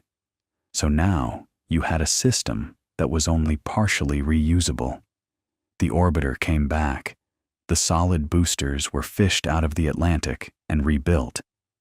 But the external tank, the single largest component by volume, burned up in the atmosphere every single time. That's not a fully reusable space truck. That's a compromise, and every compromise added cost to each flight. The shuttle was supposed to fly frequently. Some early projections said 50 or even 60 flights a year. It was supposed to be so routine and so cheap that it would replace all other American launch vehicles. Every satellite, every military payload, every scientific mission would fly on the shuttle. That was the economic argument that justified the program's development cost, and it never came close. The shuttle ended up flying, on average, about 4 or 5 times a year. The turnaround time between flights wasn't 2 weeks. It was months. Each flight cost somewhere in the range of $500 million to over $1 billion, depending on how you did the accounting. The thermal protection system alone, those tiles, was a maintenance nightmare that tells you everything about the gap between elegant engineering concepts and harsh operational reality. Let's talk about those tiles for a second, because they're a beautiful piece of materials engineering that also happened to be incredibly fragile. The shuttle re-entered the atmosphere at about 17,500 miles per hour, Mach 25, and the leading edges and underside experienced temperatures up to around 3,000 degrees Fahrenheit. You need thermal protection, obviously. We talked about ablative heat shields earlier, the kind that Apollo used, where the material chars and carries heat away as it vaporizes. But an ablative shield is single-use. You can't reuse it. So for the shuttle, engineers developed something different. Insulating tiles made of silica fibers, essentially very pure sand, processed into a material that was about 94% air. Each tile was unique, custom-shaped to fit its specific location on the orbiter's surface. There were roughly 24,000 of them on each orbiter, and they were astonishingly good insulators. You could heat one side to glowing white-hot and pick up the other side with your bare hands moments later. That's remarkable. But they were also fragile. You could crumble one in your hands. They had to be individually bonded to the orbiter's aluminum skin using a felt strain isolation pad, and the bond had to accommodate the fact that the aluminum structure expanded and contracted at a different rate than the tiles during the thermal cycles of launch, orbit, and re-entry. Tiles fell off during early flights. Every flight required extensive inspection and tile replacement afterward. It was labor-intensive, time-consuming, and expensive. Exactly the opposite of the quick turnaround vision that had justified the shuttle's existence. And then there were the solid rocket boosters, and this is where the story turns dark. The shuttle's 2 solid rocket boosters were the largest solid-fuel rockets ever flown. Each one was about 149 feet tall and produced roughly 2.6 million pounds of thrust at ignition. They were manufactured by Morton Thiokol in Utah and shipped to Kennedy Space Center in segments, 4 segments per booster, that were assembled and joined on site. The joints between those segments were sealed with rubber O-rings, and on the morning of January 28, 1986, the temperature at the launch pad was about 36 degrees Fahrenheit, far colder than any previous shuttle launch. Engineers at Morton Thiokol had been worried about the O-rings for years. They had data showing that the rubber lost its resilience in cold weather. It got stiff. It didn't spring back into its sealing position fast enough when the joint flexed during ignition. The night before the Challenger launch, Thiokol engineers, particularly Roger Boisjoli and Arnie Thompson, argued strenuously against launching. They presented their data to NASA managers in a teleconference. They recommended not launching below 53 degrees, but NASA managers pushed back. They asked Thiokol management to reconsider, and in one of the most agonizing moments in engineering history, Thiokol's management overruled their own engineers and gave NASA the launch recommendation it wanted. 73 seconds after liftoff, hot combustion gases burned through the O-ring seal on the right solid rocket booster's aft field joint. The flame impinged on the external tank. The tank ruptured, and the vehicle broke apart. All 7 crew members, Francis Scobie, Michael Smith, Judith Resnick, Ellison Onizuka, Ronald McNair, Gregory Jarvis, and Krista McAuliffe, who was to be the first teacher in space, were killed. The crew cabin remained largely intact through the breakup and fell for 2.5 minutes before hitting the Atlantic Ocean at roughly 200 miles per hour. There's evidence that at least some crew members survived the initial breakup. Emergency air packs had been manually activated. They were conscious, falling, and there was nothing anyone could do. The Rogers Commission investigation, with Richard Feynman famously demonstrating the O-ring problem with a glass of ice water and a C-clamp on live television, laid bare not just the technical failure, but the organizational one. The decision-making process had been broken. Warning signs had been rationalized away. Schedule pressure had overridden engineering judgment. It's a case that's studied in every engineering ethics course to this day, and it should be, because the lesson isn't just about O-rings. It's about what happens when the people closest to the hardware, the engineers who understand the physics, are overruled by managers who understand the schedule. The shuttle flew again in 1988 with redesigned solid rocket booster joints. It flew for 17 more years, and then, on February 1st, 2003, Columbia broke apart during re-entry. This time, the cause was a piece of insulating foam that had broken off the external tank during launch and struck the leading edge of the left wing, punching a hole in the reinforced carbon-carbon panels that protected the wing's leading edge from re-entry heating. Superheated plasma entered the wing structure during re-entry, and the wing failed, and the orbiter disintegrated over Texas and Louisiana. 7 more crew members lost: Rick Husband, William McCool, Michael Anderson, David Brown, Kalpana Chawla, Laurel Clark, and Ilan Ramon, who was Israel's first astronaut. And here's what makes the Columbia disaster so painful from an engineering perspective. The foam shedding problem was known. It had happened on previous flights. engineers had raised concerns. But because previous foam strikes hadn't caused catastrophic damage, the problem had been reclassified, normalized essentially. It went from being an anomaly to being an accepted risk. The same organizational pattern that killed the Challenger crew, the normalization of deviance, as sociologist Diane Vaughan called it, had reasserted itself. The shuttle program had 2 fatal accidents in 135 missions. That's a loss rate of about 1 in 67. For comparison, modern commercial aviation has a fatal accident rate of roughly 1 in several million flights. The shuttle was never the safe, routine space truck it was promised to be. The shuttle program ended in 2011, and for nearly a decade, the United States had no way to launch its own astronauts into space, relying instead on Russian Soyuz spacecraft, descendants, in a real sense, of Korolev's original R-7 design. Think about that lineage for a moment. The same basic architecture that launched Sputnik in 1957 was still carrying humans to orbit in 2019. But something else was happening during those years. Something that would have seemed absurd to most aerospace professionals in the 1990s. Private companies were building rockets. And one company in particular, SpaceX, founded by Elon Musk in 2002, was doing something that echoed that original shuttle-era dream of reusability, but approaching it in a completely different way.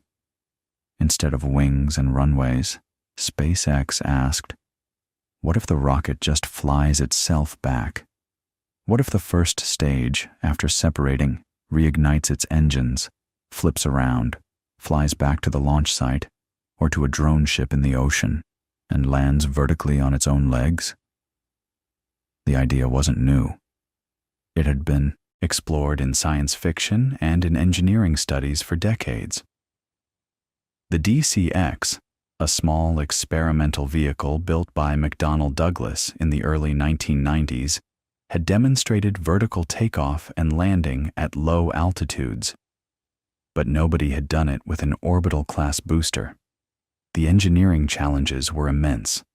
You need to reserve fuel for the landing burns, which means your rocket has to be more capable to begin with. You need incredibly precise guidance and throttle control. You need landing legs that are light enough not to wreck your mass ratio, but strong enough to support the rocket. And you need engines that can throttle down to a very low level, because even a single Merlin engine at minimum thrust produces more force than the nearly empty booster weighs. The rocket can't hover. It has to time the landing burn so precisely that its velocity reaches 0 exactly as its altitude reaches 0.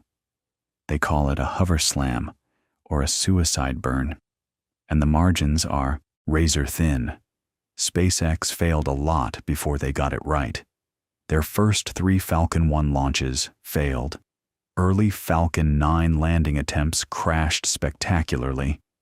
There are compilation videos online of rockets tipping over, exploding on the drone ship, missing the target entirely.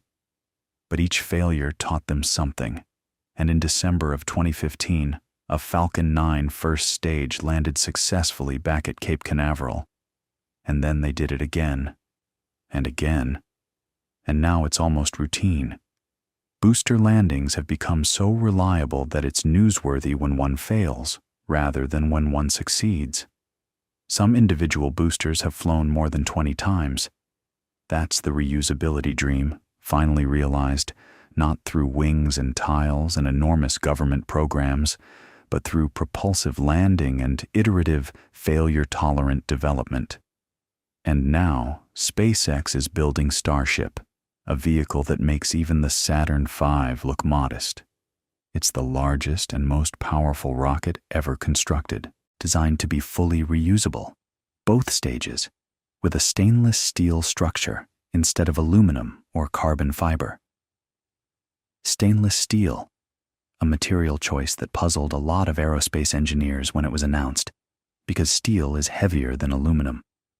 But stainless steel is incredibly strong at high temperatures, which means you need less thermal protection. It's cheap. It's easy to weld.